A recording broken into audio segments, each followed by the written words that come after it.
नमस्कार, अभिनंदन, स्वागत।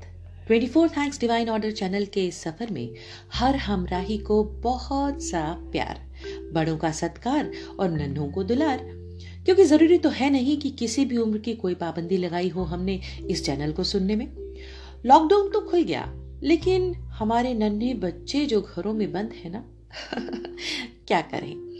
नए उदाहरण, नए नए प्रोजेक्ट्स, उन्हें करने के लिए बिजी हमें क्या क्या नहीं करना पड़ रहा, कैसे समझाएं। वैसे तो ये परेशानी जितनी माँ के ऊपर है और उतनी ही टीचर्स के ऊपर भी, भाई कोई ना कोई तरीका तो ढूंढना पड़ेगा। तो जरूरी है कि तरीका सीखा जाए, क्योंकि सबक तो कई देने हैं, समझाना तो बहुत कुछ है, लेकिन फोकस तरीके पर कीजिए। मैं नहीं कहती कि मेरा बताया सुझाया ही आप अपनाएं, लेकिन एक बार ट्राई करके देखने में कोई एतराज भी तो नहीं होना चाहिए ना। आप अगर इस चैनल से जुड़े हैं, सुनने के लिए यहाँ तक आए हैं, तो यकीनन यकीनन ये तरीका आपके लिए मददगार साबित होगा।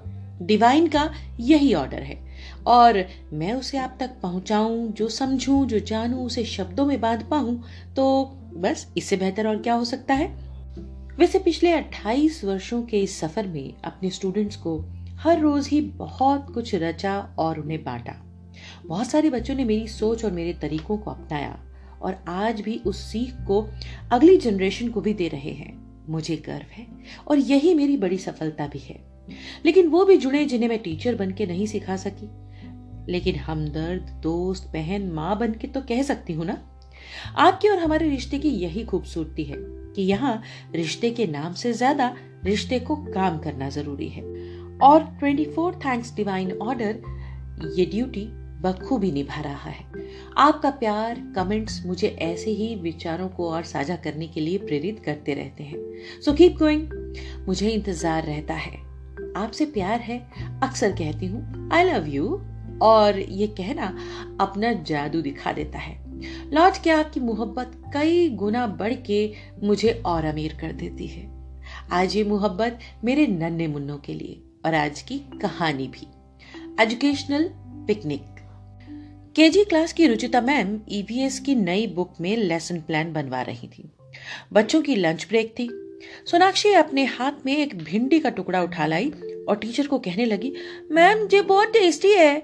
रुचिता ने कहा, गुड बेटा, अपनी सीट पर बैठ के स्पून से खाओ। Green vegetables are always good and tasty. लेकिन सोनाक्षी ने बोला, नो मैम, ये मेरे किचन गार्डन में लगी है, मैंने तोड़ी थी, मम्मा ने पकाई थी, इसलिए टेस्टी है। रुचिता ने उसकी बात समझी और हंसकर कहा, ओहो, अब पता चला, वेरी नाइस। अश्विन मैम की बात सुन रहा था। बोला, मैम गार्डन होता है, किचन तो अलग होती है, मेरे गार्डन में तो लेडी फिंगर नहीं उगती। टीचर को बच्चों की भोले मन की ये सब बातें और ये जवाब सवाल क्लास में बैठे बैठे ही समझाने बहुत मुश्किल लगने लगे। उसके दिमाग में एक आइडिया आया। बच्चों के जाने के बाद रुचिका मैम प्रिंसिपल के पास गई और मुस्कुराती हुई कमरे से बाहर निकली। कल की बहुत सी प्लानिंग करनी थी। अगले दिन बच्चों को लाइन बनवा कर रुचिका मैम ले चली प्रिंसिपल हाउस की तरफ। बाहर के मेन गेट से ही बाएं होकर बड़े से लॉन और गार्डन में पहुंच गए। वहां 2 टेंट हाउस लगे थे। बच्चे देख के हैरान भी थे और बहुत खुश भी। स्कूल के अंदर ही आउटिंग, पिकनिक, वाव! मैडम बच्चों को समझा रही थी। This open place is called lawn. This side we have so many flowers and beautiful plants. This is a garden, a beautiful garden. बच्चे रिपीट कर रहे थे। अश्विन बोला, ma'am, I also have garden. Ma'am ने कहा, वेरी नाइस अश्विन, आओ अब ma'am आपको बताए व्हाट इज किचन गार्डन। थोड़ा सा घूम के बच्चे राइट साइड वॉल के पीछे को चले। वहां छोटी छोटी क्यारियां बनी हुई थी। No big plant. उन क्यारियों में बच्चों ने भिंडी, बैंगन, टमाटर, पुदीना लगा देखा। उसे देखकर छोटे छोटे बच्चे बहुत खुश हुए, खास तौर से अश्विन। उसे किचन गार्डन का मतलब जो समझ में आ गया था। उन्हें tree, part of tree, creepers, climbers, different fruit, vegetables के बारे में बहुत कुछ सीखने को मिला आज। रुचिका मैडम का आइडिया सक्सेसफुल रहा। बच्चे वापस लॉन की तरफ लौटे। वहां 2 टेंट में उनके लिए बैठने का अरेंजमेंट था, जहां शीट्स और कलर्स, पेंसिल्स वगैरह रखी हुई थी। जो देखा समझा उसको बना डालने की एक्टिविटी करनी थी बच्चों ने आज। बच्चे इससे बहुत खुश हुए।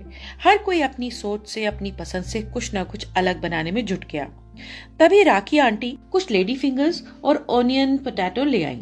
सोनाक्षी बोली, मैम हम इनकी वेजिटेबल्स बना के खाएंगे। मैडम हंस पड़ी। बोली, वो तो मम्मा बनाती ही है ना बेबी, आज हम इनसे एक एक्टिविटी करेंगे, वेजिटेबल पेंटिंग एक्टिविटी। बच्चे खुश थे। मैडम ने पेपर प्लेट्स में कलर बना के दिया।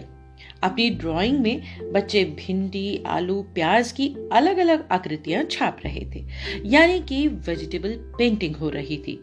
हंसी खुशी में कब समय बीत गया पता नहीं चला। लेकिन वो दिन केजी क्लास के लिए बहुत इंपॉर्टेंट था। बच्चों को कभी नहीं भूलेगा ये दिन। बच्चों की बनाई शीट्स पर मैडम रुचिका ने बच्चों से ही थैंक यू प्रिंसिपल मैम लिखवाकर उन्हें साथ लिया। लेकिन मैम तो वहीं चले आ रहे थे। उन्होंने रुचिका मैडम के प्रयास को सराहा भी और बहुत सारी एक्टिविटी देखकर खुश भी हो गए। उनमें से कई शीट्स को स्कूल की एनुअल बुक में छपने के लिए छांट लिया गया। बच्चों के साथ कई फोटोज भी खिंचवाई मैम ने और फिर सभी बच्चों को फ्रूट सैलेड खिलाई गई। आज एजुकेशनल पिकनिक का दिन था। बच्चों के पास ढेर सारी बातें थी आज घर जाके बताने को। घर परिवार में जाके पौधों का महत्व, जरूरत और हरियाली, जो कुछ भी उनके मन में फैली थी, वो बहुत से आंगनों में भी फैलेगी, ये उम्मीद की जा सकती थी।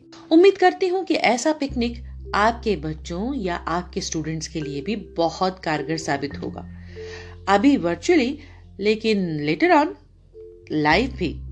जी हाँ, पॉजिटिविटी ही खींच के ला सकेगी इस अनुभव को लाइव होने के लिए। सो तैयार हो जाइए। एक मिनट, मुझे बाय तो कहने दीजिए। फिर मिलती हूँ मैं यानी पुनीता, आपकी दोस्त। मेरा नमस्कार।